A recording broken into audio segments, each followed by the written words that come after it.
Guys, welcome back to Ishika's family channel. कैसे हैं आप सभी लोग? उम्मीद है कि आप सभी लोग अच्छे होंगे। मैं भी अच्छी हूँ। सो गाइस, मैं आई हुई हूँ छत पे एंड आई नो मैंने कल व्लॉग नहीं डाला। मैं आप लोगों से बोल देती हूँ कि अब मैं रेगुलर रहूँगी, पर व्लॉग नहीं डाला था। एक्चुअली मैंने बोला भी था कि अगर जैसे किसी दिन मेरा मन नहीं हुआ तो फिर नेक्स्ट डे वीडियो आया करेगा। एंड अभी पता है आप लोगों को, इतनी ज़्यादा गर्मी पड़ रही है ना कि हिम्मत नहीं होती है व्लॉगिंग करने की। बस ये लगता है कि जल्दी जल्दी काम निपटाओ और अपने रूम में जाओ, ऐसी हालत होती है, जिसकी वजह से व्लॉग जो है ना वो बना ही नहीं पाती हूँ। और आज व्लॉग बनाया था मैंने, एक्चुअली आज मैंने बनाई थी कढ़ी चावल रोटी। सो मैंने कढ़ी की रेसिपी आप लोगों के साथ शेयर की है, मतलब कि आप देखेंगे आगे। लेकिन उसके पहले मैंने मतलब व्लॉग स्टार्ट नहीं कर पाई। मैं पूजा पाठ करने के बाद खाना बनाने लग गई, इसलिए व्लॉग स्टार्ट नहीं कर पाई। फिर मैंने सोचा कि जब बना लूँगी तो रूम में जाके आराम से बात करूँगी। बट रूम इतना ज़्यादा मैसी था कि रूम में जाके मैंने पूरा रूम समेटा, बिकॉज बहुत सारे कपड़े धो रही थी मैं 2-3 दिन से। और मतलब ऐसा हो रहा था कि बहुत सारे कपड़े मैं 2-3 दिन से नहीं धो रही थी, मतलब बहुत सारे कपड़े चेयर पे जम गए थे। कपड़े मतलब एक एक घन निकाल देते हैं हम वॉशिंग मशीन में, मतलब एक घन कपड़े एवरीडे धो देते हैं। तो वो क्या करती हूँ मैं कि एक साथ फोल्ड करती हूँ। मतलब ऐसा सोचती हूँ कि हाँ कर लूँगी, कल कर लूँगी, और फिर कल वो और हो जाते, फिर कहती सोचती हूँ यार कल कर लूँगी, या फिर थोड़ी देर में कर लूँगी, फिर भूल जाती हूँ। या फिर मैं भूलती नहीं हूँ, दिखता है सामने तो भूलने का तो सवाल नहीं उठता। लेकिन हाँ ये सोचती हूँ कि अभी कर लूँगी, अभी कर लूँगी, फिर वो नेक्स्ट डे पे चला जाता है। सो वो सारे कपड़े वगैरह फोल्ड करे और फिर उसके बाद रूम पूरा क्लीन किया। फिर उसके बाद आज मंडे था तो ये बांदकपुर गए थे, बच्चों को भी साथ में ले गए थे। बोल रहे थे मुझसे भी कि तुम भी चलो, बट मैंने कहा नहीं आप हुआ, मुझे नहीं जाना है। सो अकेले यही गए थे। और अभी मैं आई तो मैंने सोचा चलो आप लोगों से थोड़ी सी बात भी कर ली जाएगी। एंड ऑल्सो मैं ये ब्लॉग भी डाल दूँगी। इसमें ज़्यादा कुछ नहीं होगा, लेकिन जो भी है जितना भी, जैसे कि मैंने आप लोगों से कमिटमेंट की थी कि चाहे छोटा सा ब्लॉग रहा करेगा मैं डाल दिया करूँगी। सो उस कमिटमेंट को मैं पूरा करने की ट्राई कर रही हूँ। मैं ये नहीं बोल रही हूँ कि मैं इस तरीके से करूँगी रोज़, नहीं, मुझे नहीं पता कि आगे कैसा क्या रहेगा। एंड मैं घर में बिल्कुल ऐसे रहती हूँ, साधारण सिंपल। मुझे कई ऐसे कमेंट्स आते हैं। एंड आज देखो बाबू जब बांदकपुर से आए ना, उन्होंने मेरी मांग भरी भी तो कहाँ यहाँ, क्योंकि यहाँ पे मेरे बाल नहीं है। मतलब आप देखो यहाँ के बाल ना झड़ गए थे, अब बेबी हेयर्स आ रहे हैं।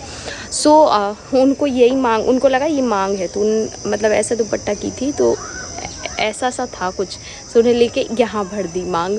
और मेरी मांग एक्चुअली मैं बीच में तो यही कहलाएगी ना, ऐसे नाक के सीध में देखो तो यही आती है। और मैं उस टाइम पे बिंदी भी नहीं लगाई थी तो इतने अंदाज़ा भी नहीं लगा पाए। सो उस वजह से क्या होता है ना, थोड़ा सा मूड ऑफ था तो फिर ब्लॉग नहीं कर पाई। चलो मैं थोड़ी देर इसमें मिलती हूँ, पहले आप लोग रेसिपी देख लो, वरना आप लोग कहोगे कितनी बातें कर रहे हो।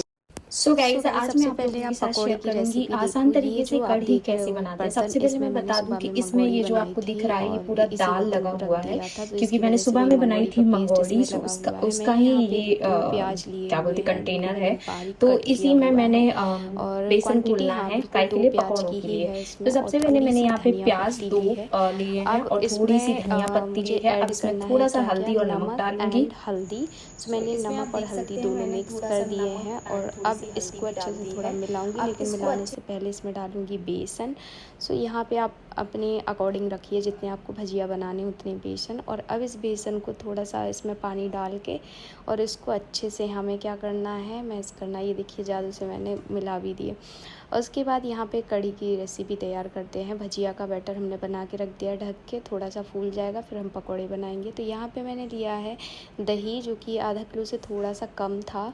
एंड उसके बाद मैंने यहाँ पे लिया है बेसन। अब इसको अच्छे से मैंने मिक्स कर दिया है। मिक्स करने के बाद एक पैकेट मैंने लिया है यहाँ पे 500 ग्राम का छाछ का।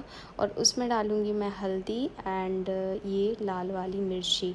तो ये मिर्ची जो है थोड़ी तीखी है, क्योंकि ये घर की है, तो उस हिसाब से मुझे मिलानी थी कि ज़्यादा भी ना हो जाए। नमक इस टाइम पे आपको ऐड नहीं करना है और अच्छे से इसको मिक्स कर देना है। उसके बाद यहाँ पे मैंने तेल डाल दिया है गंज में और उसमें मैंने डाला है राई, जीरा, मेथी दाना। इसको अच्छे से हमें पकने देना है। फिर हम इसमें ऐड करेंगे कड़ी पत्ता। सबसे पहले तो आपको कड़ी पत्ता ही ऐड करना है, ठीक है। कड़ी पत्ता के बाद आपको ऐड करना है प्याज। और यहाँ पे मैंने अदरक, लहसुन एंड फरी वाले धना होता ना, जो हरा धना होता है, उसको अच्छे से मिक्सर में पीस लिया। तो उसका भी पेस्ट रखा था जो आपने देखा, लेकिन बहुत सूखा था क्योंकि मैंने सूखा ही उसे पीसा था, क्योंकि वो पेस्ट मैंने अदरक, लहसुन एंड फरा धना वो मैंने काय में डाला था, जो सुबह में मंगोड़ी बनाई थी उसमें भी डाला था। उसकी वजह से उसे लिक्विड नहीं करना था, नहीं तो वो जो उसका बैटर होता ना मंगोड़ी का, वो बहुत ज़्यादा लिक्विड ही हो जाता। तो यहाँ पे हमारी प्याज हो गई है और यहाँ पे मैंने तेल गरम करने के लिए रख दिया है। वही मंगोड़ी वाला तेल भी है, क्योंकि सुबह में ही बनाई थी तो खाली नहीं किया था बर्तन के, अभी तो मुझे वो बनानी है।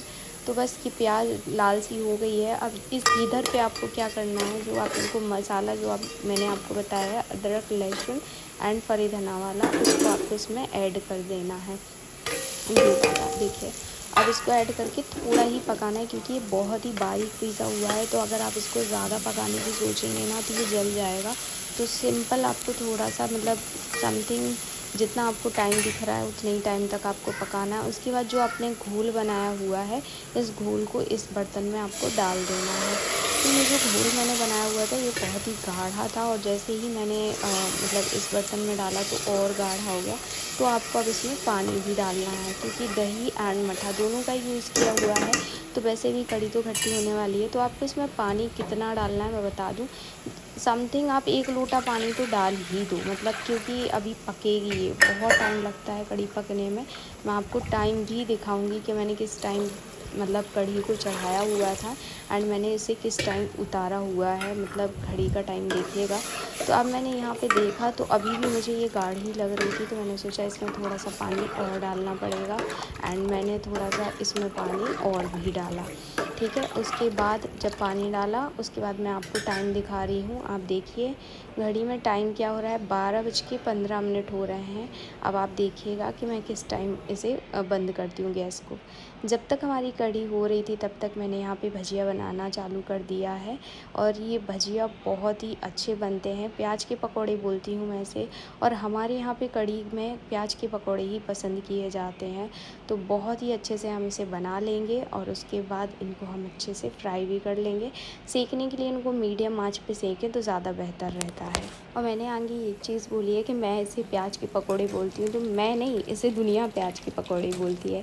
कई बार क्या होता है ना, वॉइस ओवर में ऐसा कुछ निकल जाता है, तो उसको ये सोच के समझ लीजिएगा, मतलब अच्छे व्यूवर्स हैं जो उनके लिए भी बोल रही हूँ, जो हेट करते हैं उनके लिए भी बोल रही हूँ कि फ़्लो में ऐसा कोई वर्ड निकल जाता है मुँह से। ऐसा नहीं है कि हम वो बोलना चाह रहे होते हैं, बट कई बार क्या होता है वॉइस ओवर करना है, छोटी सी क्लिप है, आप उसमें वॉइस ओवर डालनी है, तो कई बार बाय मिस्टेक ऐसा चला जाता है। तो आप प्लीज़ इस चीज़ को भी मैनेज कीजिएगा। तो यहाँ पे आप देख सकते हैं पकौड़े का जो कलर है वो कितना अच्छा आया हुआ है। तो गाइस यहाँ पे भजिया जो है वो बन चुके हैं एंड बहुत ही अच्छे बने हैं। मैंने तेल भी उतार दिया है। अब यहाँ पे मैंने चढ़ा दिए हैं थोड़े से चावल, क्योंकि मिशिका को चावल खाना बहुत ज़्यादा पसंद है कढ़ी के साथ में यहाँ पे मैं पक रही है कढ़ी। एंड अगर टाइम की बात करूँ तो आप देख सकते हैं टाइम क्या हो रहा है। सो अभी भी 10 मिनट इसको पकना है, उसके बाद मैं इसको बंद करूँगी। सो गाइस चुटकी बजाओ और आटा गूंद लो। काश ऐसा होता नहीं, लेकिन फिर भी ट्राई तो करते ही हैं। सो गाइज़ यहाँ पे आप देख सकते हैं हमारी जो कढ़ी है वो अच्छे से पक रही है एंड आप टाइम भी देख लीजिए। टाइम अभी 10 मिनट रह गए हैं 1 बजने में। वैसे हमने कितने 12:15 पे ही चढ़ाई हुई थी कढ़ी को। तो यहाँ पे आप देख सकते हैं मैंने पकौड़े डालना स्टार्ट कर दिया है, क्योंकि अभी थोड़ा सा और इसको 5 मिनट पकाएंगे, जिससे क्या होगा ना कि कढ़ी में भजिए में जो कढ़ी होती है वो बहुत ही अच्छे से भर जाती है एंड जो भजिए होते हैं बिल्कुल सॉफ्ट हो जाते हैं, मतलब घुलने लग जाते हैं मुँह में। एंड यहाँ पे डाल दी है मैंने धनिया पत्ती, और अब इसको अच्छे से मैं चला दूँगी, मतलब मिक्स कर दूँगी। और देखना आप एक बार ज़रूर ट्राई करना, बहुत ही अच्छी बनती है। एंड जिस तरीके से ये दिख रही है थोड़ी रखी रहेगी तो थोड़ी और गाढ़ी हो जाएगी, मतलब थिक लगने लगेगी।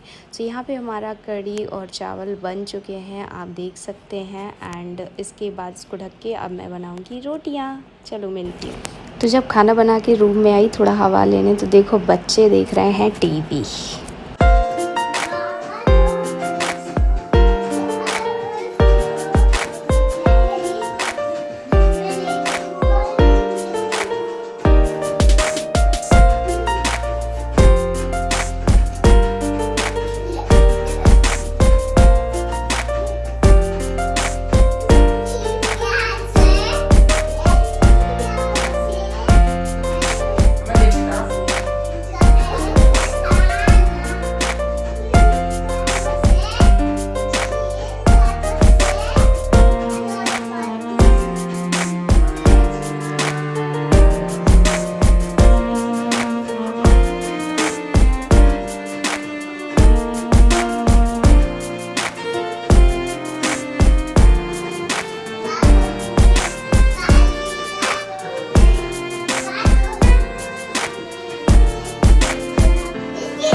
कर रहे हैं। हम बताएं तो पहली बार तो वो गाना ध्यान से देख रहे हैं, हाँ इसको डांस भी करना है।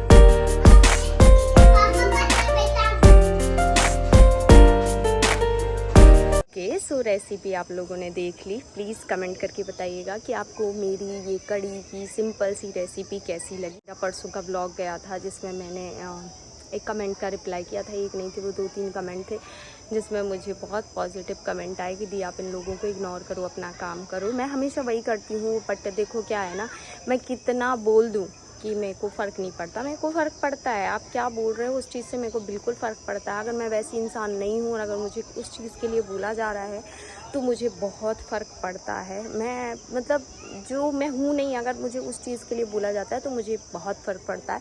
और ये सिर्फ यहाँ के लिए नहीं है, मतलब आज की डेट में आपको मैं सच बताऊँ ना, मेरे को ये रहता है कि मुझे पता है कि मैं क्या कर रही हूँ, मुझे पता है कि मैं कितना कर रही हूँ।